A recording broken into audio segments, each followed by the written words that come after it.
What is up with y'all, man? It's your boy Coop, and I'm back again with another video.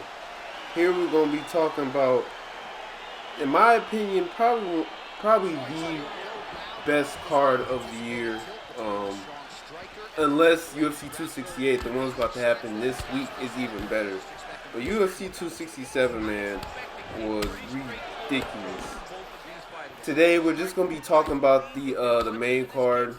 I'm not gonna get into the prelims, even though I did watch them, but we're not gonna be talking about the prelims, man. But the prelims were fire.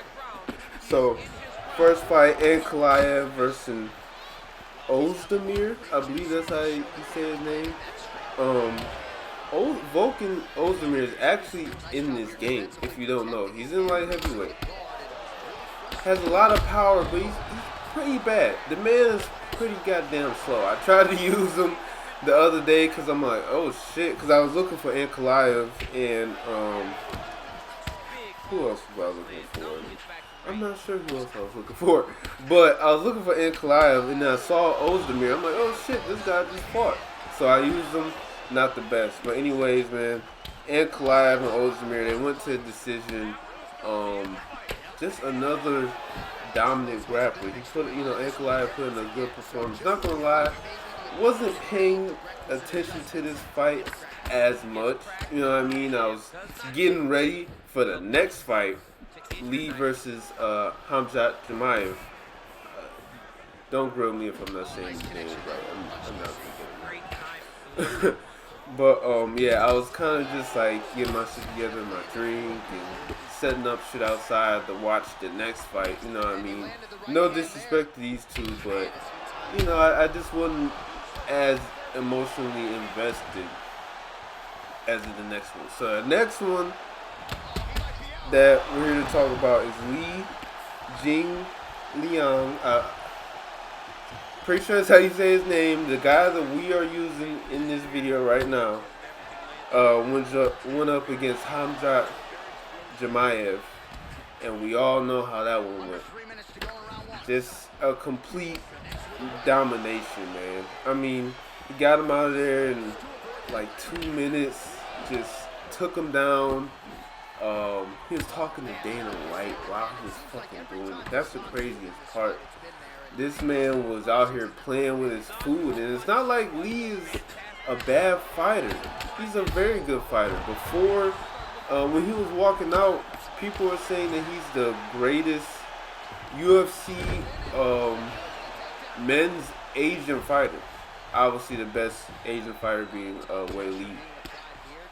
But they were saying, he's the best male Asian fighter, and he goes out there and gets smashed. Just gets straight up mauled. Takes him down. Beats him up a little bit. Takes his back. He sunk in a choke once. Lee was able to get out. And then he took his back again. Sinked in the choke barrier this time. And Lee didn't tap, and he got put to sleep. And it was a quick one, man. A quick night at the office. And I believe now he wants Nate Diaz. I don't know why. But yeah. At this point, I was actually in Crook Stream the other day, and or was it Prize? One of them. And a lot of us were talking about what's next for him. And for me, it is probably either Neil Magny or Michael Chiesa. I know a lot of people want to see him fight, a top 4 or 5 guy right now. But I still think he has to prove himself a little bit more. Probably if he goes out and smashes Michael Chiesa like he did this guy, yeah, okay. It's definitely time to start giving him like a top 3 fight. One more fight after that, guaranteed a title championship. I just can't see him beating Usman or Covington or Leon Edwards like that. You know what I mean? Like that? I don't know. Alright, but the next one we got is Alexander Volkov and Marcin Tybura. And it was actually, because I like to look at Twitter. while I'm watching these fights, like in between the fights and rounds and stuff. And a lot of people after this card went off, they're like, man, like the one blemish on this card was the heavyweights, because it was, you know, it was a pretty.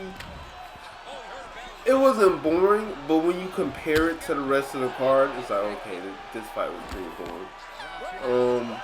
I believe it was unanimous decision for Volkov. Yeah, I think he's trying to get back to that, you know, that contender level that he was at.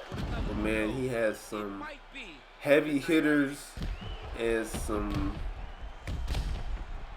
you know, he has a lot of shit in his way if he wants to get back to trying to compete for a championship. But the Volkov, great striker. And, you know, that was it. A unanimous decision, third round. Alright, so this is probably one of the most heartbreaking, since I started watching UFC. I started watching UFC probably about February or March. So I'm still very, very new. I would say I'm a little bit right over a casual, because since I've actually been watching, I've really been paying attention. I've really been into it, but I just don't have the history. You know what I mean? I don't know what a lot of these guys right now, what they did before, unless like Usman. I watched a lot of Usman's fights, but like Makachev. Who was his last fight? I watched his last fight, but I can't tell you who he fought. But a lot of people are saying this man is the next Khabib. He's Khabib's cousin or brother or something like that. They're related somehow. And this man, I see why people, other than them having a biological, relationship. This man is another mauler. These Russian guys on this card, man, they came to fucking fight. They came to fight. It was a grappler heaven in UFC 267. Grappler heaven. It seems like all the guys with the better ground game, besides the Volkov fight, the guys with the better ground game won. All of them, besides Volkov. So, Islam, in my opinion, this fight with Dan Hooker was even worse than the Chimaev fight. Because we all know who Dan Hooker is. A warrior. He goes out there and gets blood. I mean, he went, I believe, was it 5 rounds with Dustin Poirier or 3? I believe it was 5 rounds. I think another 5 rounds with Paul Felder. I mean, this man is a monster. He took this fight on short notice. I mean, just a beast. A beast. And he went out there and got mauled. He got fucked up. Respectfully. He did. And because Dan Hooker right now is probably one of my favorite fighters in the UFC right now. And oh my God. I don't want to spend too much time on this because I know I'm just going to be sighing a lot and just like, what the fuck. But, man, I can't expect, I didn't expect that at all. I did not expect this man to just go out there and just do people dirty like that. How Khabib did people. Justin Gaethje, Conor. I mean, fucking fighters, legit people. And he's taking care of them like it's nothing. Dustin Poirier. Like it was nothing, man. Like, sheesh. So, we'll see what's next for Islam. I think after this fight, he gets a top 5 fight. And then one more, probably a title shot. He doesn't deserve a title shot immediately. After Charles and Dustin, I don't think he gets the winners. But, what the fuck is that? I don't know what was that in my apartment. It was loud ass noise. But yeah. So anyways, let's move on to a great fight of the night for me, which is Petr Yan and Corey Sandhagen. These guys went to war. These guys went to fucking war. I was very impressed by Corey. in the first 2 rounds. But Jan, man, it was all part of his plan. He was kind of, he was walking forward with his block high. In that first round, he really he took a round off, honestly. But it's not like he did it because he was lazy. He did it to study him. You know what I mean? He saw what he was doing. By that third round, he said, bet. And that was it. He won 3, 4, and 5. He might have won 4-2. I'm not sure about the scorecards, but man, I wanted Corey to win, but I knew that Jan was going to win. I knew he was going to win. The man is just different. He's a fucking beast. But Corey, man, he was looking so good. He just did not have that pop on his punches. He was touching them up real good. Great speed, good footwork, and showed a little like Dominic Cruz footwork almost. Like the man was, I don't know. He was looking just real good. But he just, once Jan decided to turn it up, that's exactly what happened.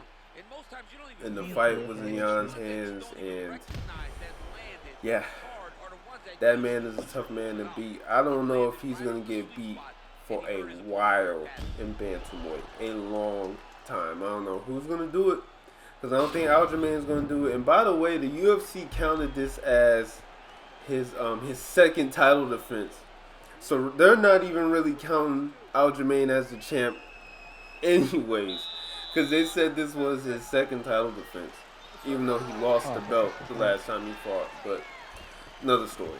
And for the last fight, we have Jan Blachowicz. Jan. We had the light heavyweight Jan, and we had Glover Teixeira. I can say that name. And after the fight, I was real surprised because people were saying that something didn't look right with Jan. That something was off.